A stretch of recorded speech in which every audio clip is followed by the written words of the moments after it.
Here is my 2006 YZ125, and it's long overdue for some new front wheel bearings and seals. I'll need to remove a few nuts and bolts to remove the front wheel. The rubber bearing seals can be pried out, but then I'll need a special tool called a bearing remover to remove the bearings from the hubs. I'll also be using heat from a propane torch to help with the bearing removal and installation. Let me walk you through the process.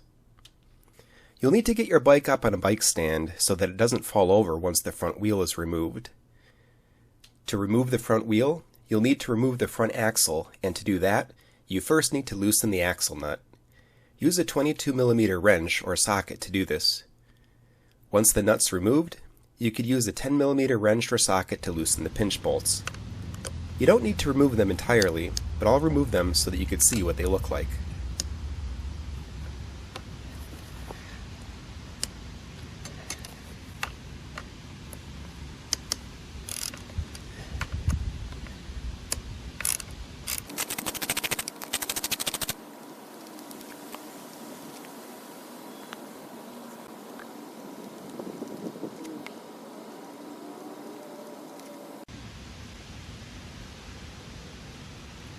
Use a rubber mallet and some blunt tools to drive the axle out.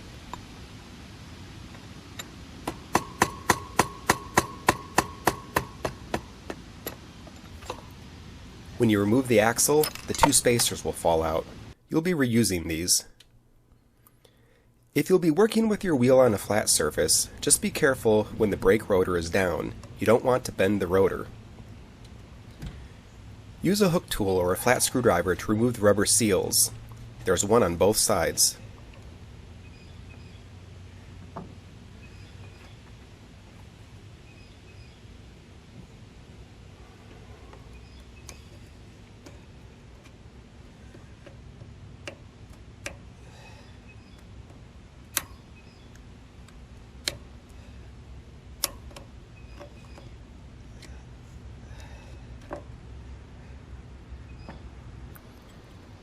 Now it's time to remove the bearings. I'll be using a bearing removal tool for this part of the job. Let's take a closer look at this specialty tool. The kit I'm using has several pieces that work with various size bearings. This particular kit is designed for motorcycle applications, and it costs about $70.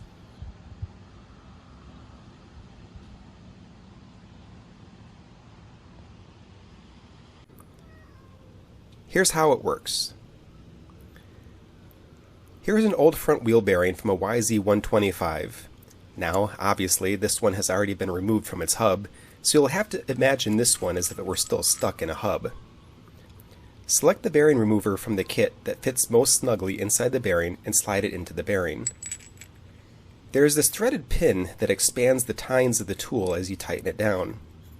The tool is flanged at the tip so that it hooks onto the bearing. You use wrenches to tighten the tool up, and then you thread the slide hammer onto the tool.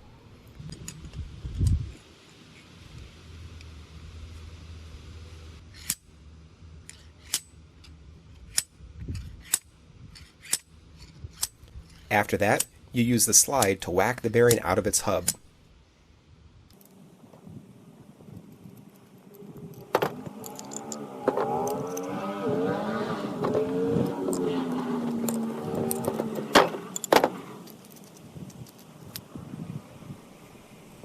Now let's get back to the YZ125 and use this tool to remove some bearings. Again, I've selected the bearing remover that fits snug inside the center hole of the bearing. Then I tighten it down using wrenches so it tightens up inside the bearing. Now this is a little tricky to do because the YZ has an axle tube that butts up to the back side of each bearing. I don't want the bearing tool to wedge into this tube, just the bearing. Before attaching the slide hammer, I'll use some heat to expand the hub around the bearing.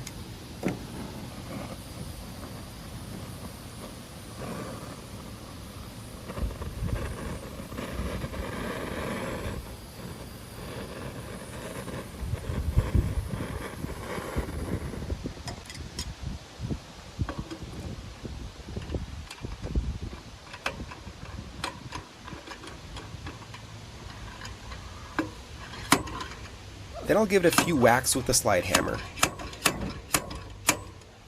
Off it comes. Here I'm just loosening the bearing remover so I can remove the bearing.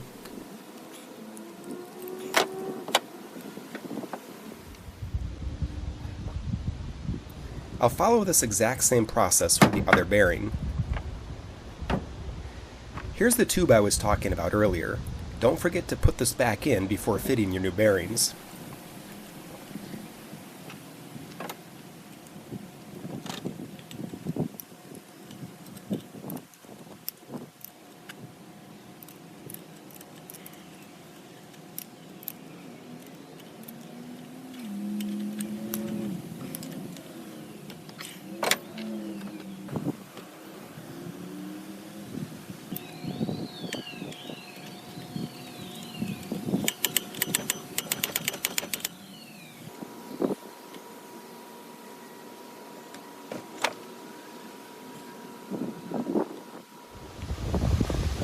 Now it's time to press the new bearings into the hub.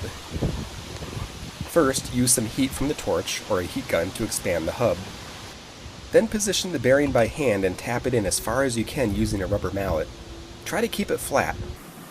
If it goes crooked, you'll never get it seated, or you'll damage either the bearing or the hub trying to hammer it in. Use some blunt items to help you hammer the bearing in. Sockets work well because they're round like the bearing. When hammering, avoid using tools that will dent or gouge the bearing.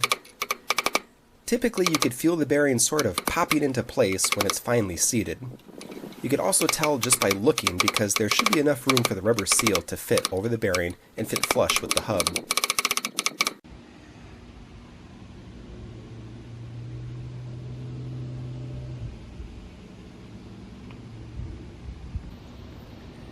Before pressing the bearing in the other side of the hub, replace the axle tube that fell out earlier.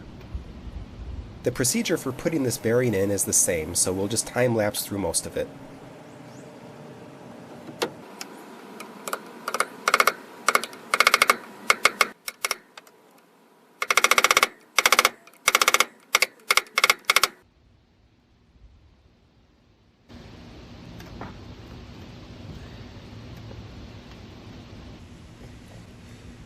Add some lube to the rubber seals and then press them into the hubs.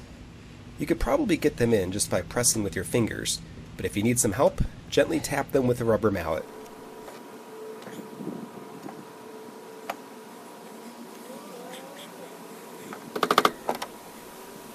Now we need to get the wheel back on the bike. This is easier with two people, but here's how I do it when I'm working by myself. First, remember to add some lube to the axle. Roll the wheel into place. Be sure the brake rotor slides between the two brake pads. Push the axle through the fork just an inch. Then slide the first spacer over the axle. Next, drive the axle through the hub just far enough to see it coming through the other side of the hub. Then put the other spacer in. The spacer on this side flares out on one side. The big side should be towards the fork. Gently hammer the axle through the spacer and fork using a rubber mallet until the threads are visible. Put the axle nut on just finger tight for now.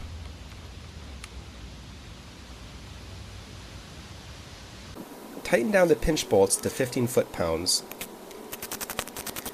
Switch back and forth between each bolt and tighten each down just a little bit at a time so they all tighten up evenly.